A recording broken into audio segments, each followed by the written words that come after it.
All the information exists. All of the money exists. Yo, I see a bear. Yo, video. Holy sh**. Founders Inc. is a startup incubator and venture fund that we're building. At the core level, we help founders start companies in emerging tech, and we've done this now for about 2 years.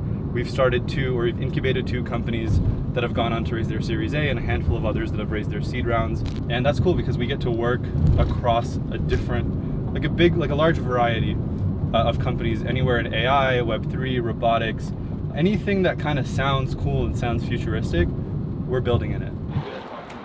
My time, like my input will go down when I leave the house, when I'm like in Arizona or I'm in LA or I'm in New York or whatever.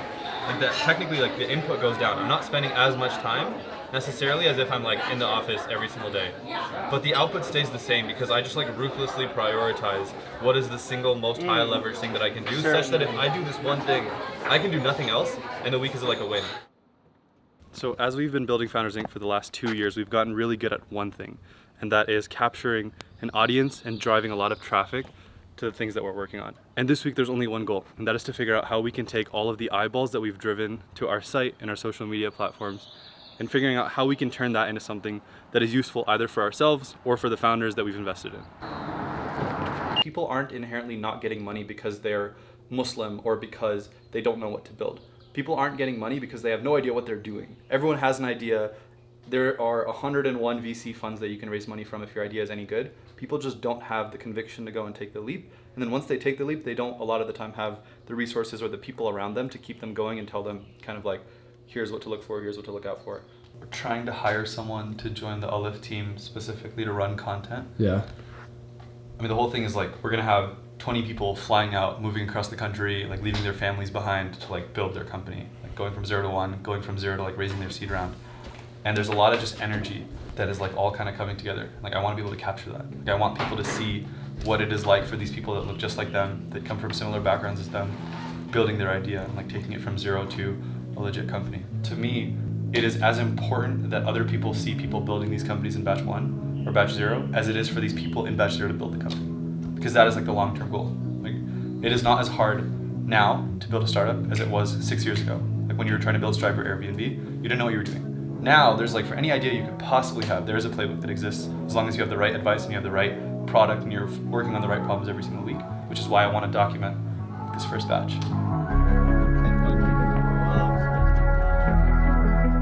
About to go cliff jumping. Omar's gonna lead us off over here. Oh yeah, 100%. That's the rack. We're headed out over there. I don't know if you can see, it's about 200 feet. I'm not gonna lie, I grew up here, like in California, and so at some point I started to get like desensitized to how nice it is when you leave. But that's been like 2 years since I like, properly got out. It's like driving up here, I was like, oh.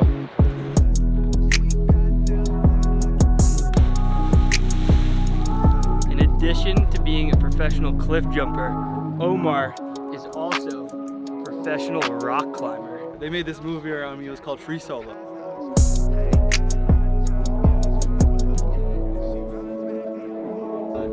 You know, the algorithms are optimized now. They want you to create videos. They want you to go viral, right? You just have to put in the shots, put in the reps, figure out what the various hooks are that work for your platform, and you can drive users. And I think that, to be honest, copying apps, though, is not the way to go right now. It's like, figure out some underserved market. For me, it was guys that don't know how to text girls or guys that want to find out how to become more attractive. And then go build a product around it. Last time we came to Tahoe was 2 years ago. Flipped a jet ski in the middle of nowhere, far away from the shore, didn't know where the boat was, almost drowned. The coolest thing about what we do is that we can go anywhere in the world, and as long as we're at a cafe with Wi-Fi, there's like no decrease in like the output. Like we can still get the same amount of work done, if not more. Yeah, that's true. We just got rid of our forms for the effing hiring process because I realized that all of the applications that were coming through were like honestly like not the quality that we wanted. And so a couple months ago I made a shift where instead of sending people to a form, I literally just created an onboarding email that sends a week after someone joins effing, which is, by the way, we're hiring. If you're interested, send me a list of this information. And ever since I've been doing that, the quality of application has been significantly higher. Like now from being on like the hiring side for the last few years, the one thing that's become extremely clear is that the opportunity in getting a job isn't in the application, it's in the people. It's in like the direct one-to-one connection, finding someone on LinkedIn, finding someone on email, finding someone's Twitter and trying to reach them through there, instead of just trying to fill out as many applications as you can. Ready to get dusted? There are a lot of good ideas that exist, and inherently anyone can come up with a lot of good ideas. But what is that one idea that is actually great?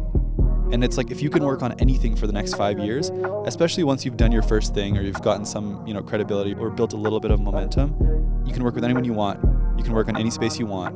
And like, if you really try hard enough, you feel like you can make anything happen.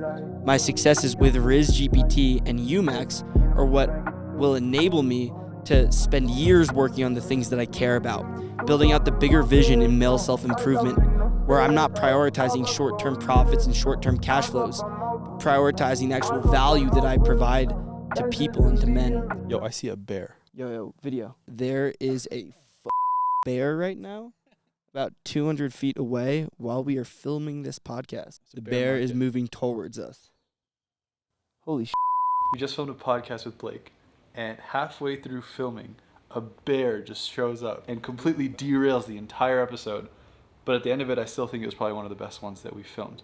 I've realized recently I've been doing a lot more podcasts with people that I'm friends with that also have something interesting to talk about. And so what that means is that I can reference conversations that we've had at like 1 a.m. in a hot tub that I normally am not able to do when it's just someone that I've met off Twitter. And so I've like had some of the most interesting conversations out of any conversations I've ever had with like anyone in the tech space with Blake. And so now being able to come and talk about those things, kind of with us both having very differing perspectives on a lot of things, like working with our friends versus like working solo, it just turned into like a very just like interesting kind of conversation, even if it wasn't filmed. It's the end of the trip. We're going home. Spent the last couple of days here. Got whatever work done we wanted to get done. Got to hang out with Blake for a couple of days. Now we're heading back home. I feel like intuition right now is completely underrated in SF. And I say that because everyone talks about data-driven decisions, where when you try to come up with an idea, the first thing that people will ask you is for like an insanely long brief on why that thing would work.